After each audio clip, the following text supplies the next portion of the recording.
పవన్ కళ్యాణ్ చాలా మెచ్యూర్డ్, చాలా పరిపక్వతతో కూడినటువంటి స్టేట్మెంట్. అసలు అనూహ్యం అనను, ఎందుకంటే ఆయన దగ్గర నుంచి అది ఊహించేది. చాలా బాధ్యతాయుతమైనటువంటి ప్రకటన అన్నటువంటిది ఇచ్చారు. ఏదైతే గెలిచిన తర్వాతన అవతల పార్టీ నాశనం కావాలను, వైఎస్ఆర్ కాంగ్రెస్ పార్టీని ఇబ్బంది పెట్టాలని నేను ఆలోచించట్లేదు.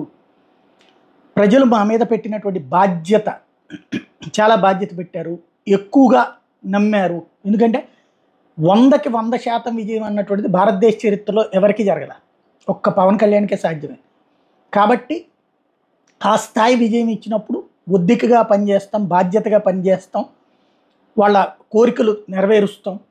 ఎస్పెషల్లీ డిఎస్సి ఇమ్మీడియట్గా రిలీజ్ చేసేటటువంటి బాధ్యతతో పాటుగా ప్రజలు మాకు ఇచ్చినటువంటి బాధ్యతను నెరవేరుస్తాం అన్నటువంటి పాయింట్ని ప్రధానంగా చెప్పుకురావడం అన్నటువంటిది చాలా మేజర్ పాయింట్. ఏదైతే ఇష్యూస్ బేస్డ్గా తీసుకుని వెళ్తాం అన్నటువంటిదే.